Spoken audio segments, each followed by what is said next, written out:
are together going to share and therefore understand the many problems and how to deal with them.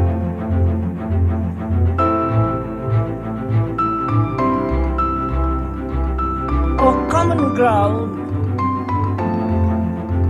whether one lives in India, Europe, or in the extreme Orient, the common ground is not so much the culture, the outward environment, the economic condition, or a particular religion that one belongs to,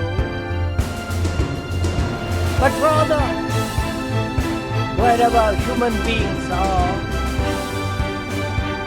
there has always been war.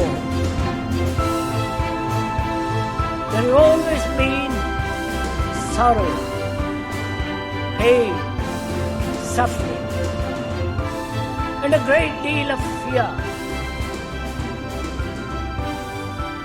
And also there is death. And this is our common ground. Neither the Christian or the Hindu or the Muslim or the Jew is outside of this area. So our common ground, yours, and that is what we are going to understand and see if we can resolve it. We need a different kind of energy, a new catalyst, a new way of understanding and going beyond our problems. And this morning, that's what we are going to do. We are together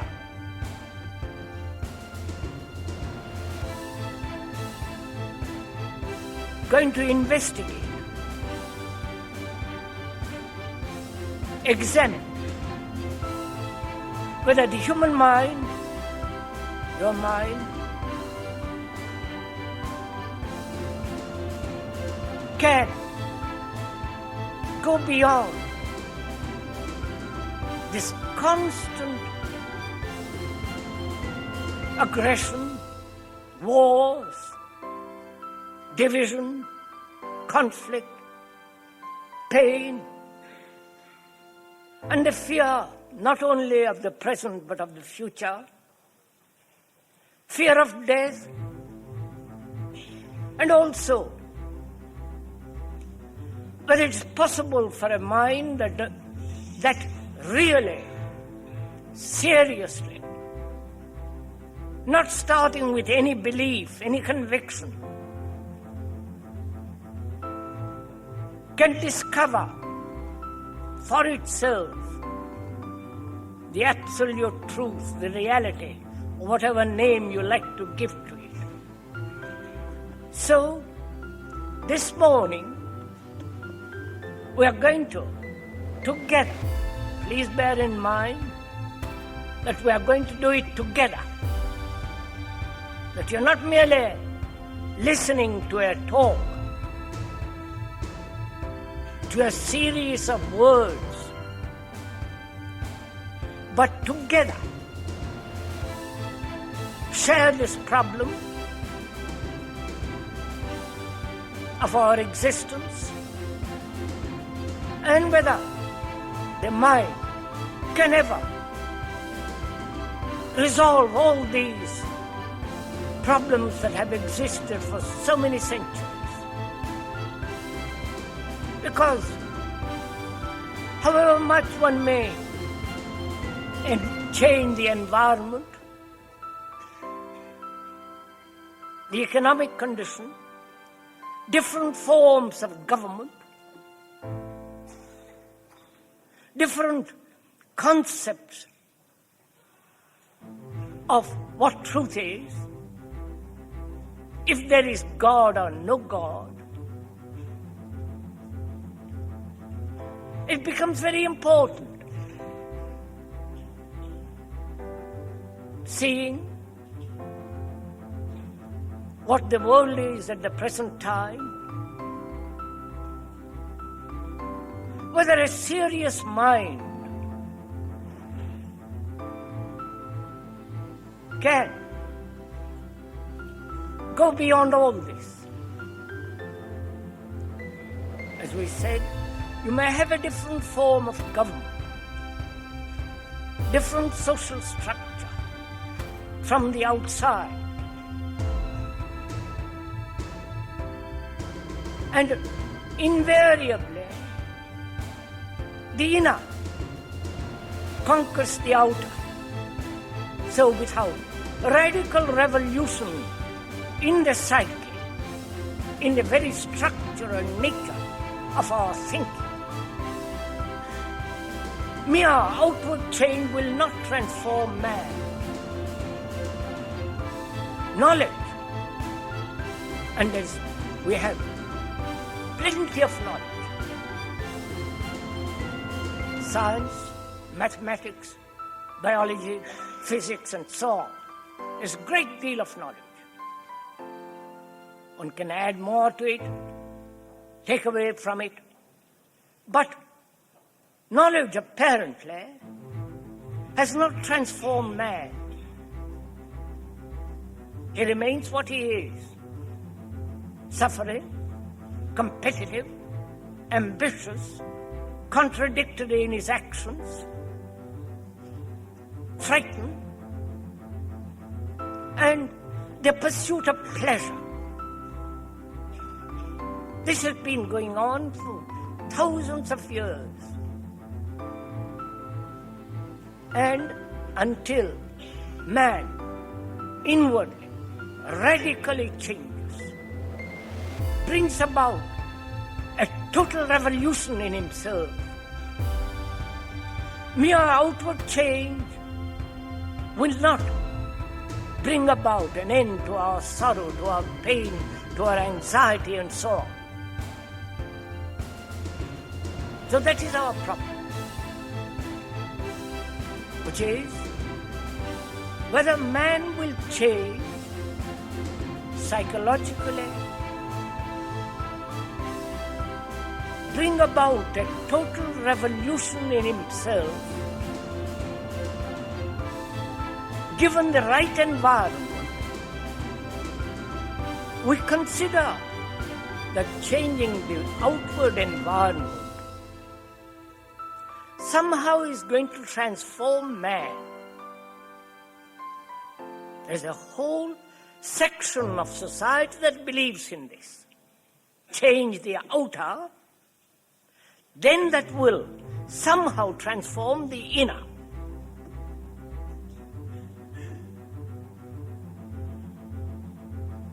And there are all those who pursue that the inner is far more important than the outer. And if you bring about that inward change, you will transform the outer. This has been the whole history in different words and different facets and culture. This has been the division.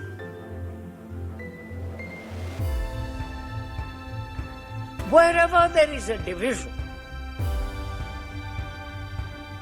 national, economic, religious, there must always be conflict.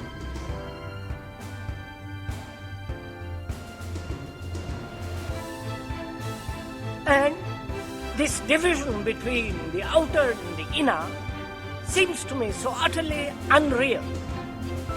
They are both go together. And that's one of the things that we have to examine together.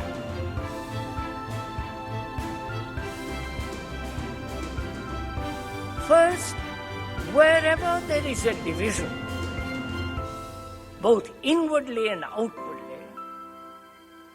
there must be struggle, conflict of every kind.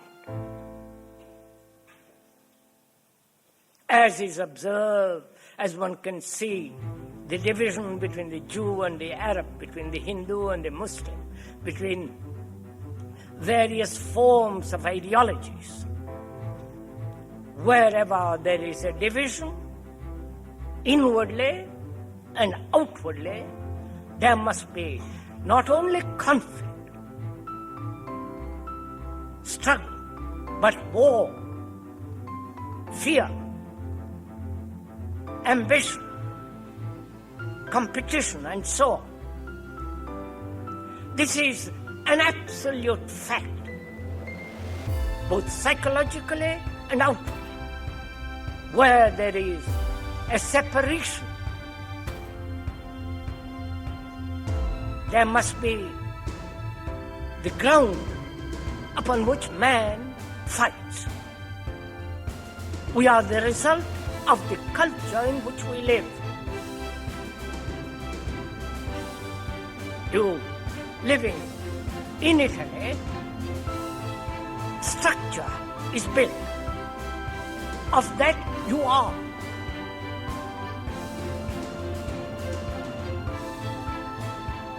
And in transforming oneself totally, psychological revolution, you are changing the whole structure of human thinking. So it's very important that we understand the quality and the nature of this inward revolution, which will also affect the outer. I hope we are sharing this together, that you are neither agreeing nor accepting. We are examining, investigating together, like two people who are very tremendously concerned, who are very serious, who are concerned seeing what the world is, what one is, that the world is you and you are the world, seeing that, whether it is possible for each one of us to transform ourselves totally.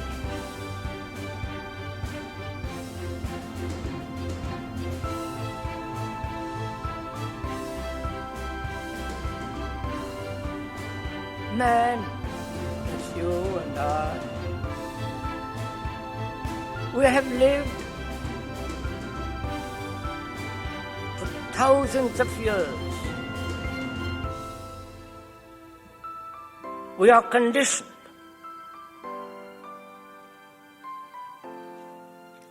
And that conditioning has separated man from man. When I say I'm a Hindu, I've separated myself from non-Hindu. And where there is separation, there must be conflict, war, struggle, pain. Pain, struggle. And can the mind be free itself from this conditioning and not fall into another form of conditioning? That is, can the mind, your mind, which has been so conditioned for 2,000 years, whether that mind can free itself from it? That's one of the basic questions. How is the mind, your mind, going to free itself from a conditioning that separates man from man and Can the mind ever be unconditioned? That is, can the mind observe its conditioning? And can it observe its conditioning without the observer? Can the mind free itself from those conditioning factors that separate man from man, so that he lives totally in peace with each other, so that there is no battle between you and me?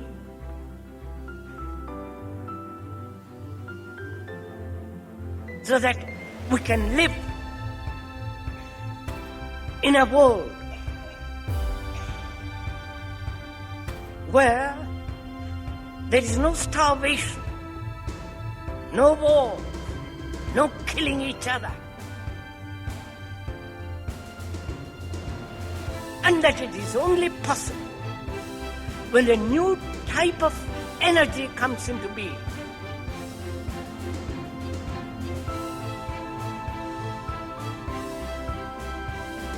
Now, the release of that new energy is what the speaker is interested in. Because we have lived in such a miserable, confusing, contradictory world, mad world, a world that is totally insane, corrupt, polluted, where man is using the riches of the earth, spoiling everything. To transform that, transform the way he has been living, is of the primary and the only thing important. Therefore, can the mind observe its own conditioning, its beliefs from which certain experiences arise, and therefore convince him of those beliefs as being real, and therefore continue in the same pattern? Have you noticed when you have looked at yourself, there is the observer, the thinker, the experiencer, different from the experience, from the thing seen and the observed. There is a difference between the observer and the observed. The observer is the past, which is the me, the prejudices, the experiences, the knowledge, the whole structure of time, which is the past. That past looks at what is, which is the observed.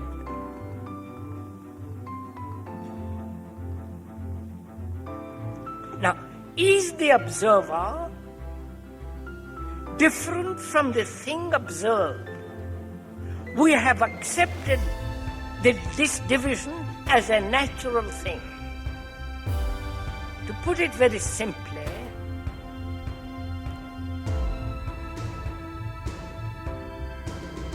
envy is the common lot of most people. Becoming aware of envy, then the entity that says, I must not be envious, the two are different. Right? But are they different? Are they only the observer is the observed? If this is realized really deeply, then there is a release of totally different kind of energy. Observing what the world is, with all the mess, the cruelty, the brutality, the wars, the hatred, the separation. A serious mind is concerned with that. With poverty, starvation, the utter degradation of man who is gradually disintegrating. He's only concerned with money, power, position, polluting the earth, the air, everything he touches is destroying. And seeing that, one asks oneself, is it possible for a human mind to change itself radically? And to bring about that change, you must have a different kind of energy. Not the energy brought about through friction.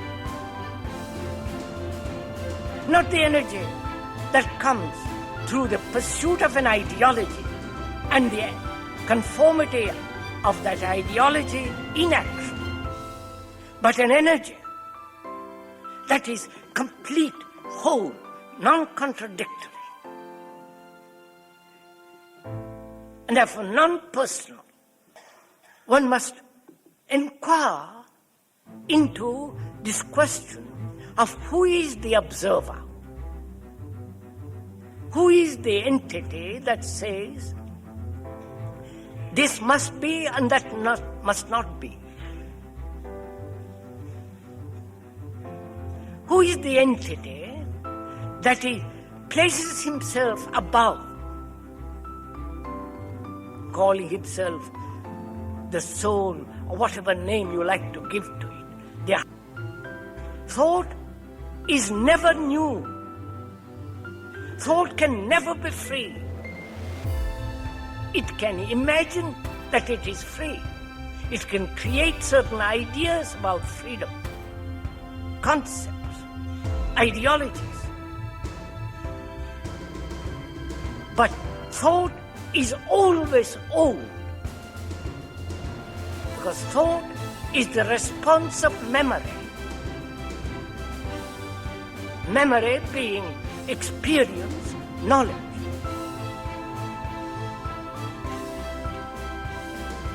So thought is always the outer. It can imagine the inner, but it's still the outer. That part which is fragmentary, which assumes the authority of experience, knowledge, or the higher self, is still part of thought. So thought in itself is fragmentary. So the observer is one of the fragments of the many fragments which thought has brought about. And when man says, I believe,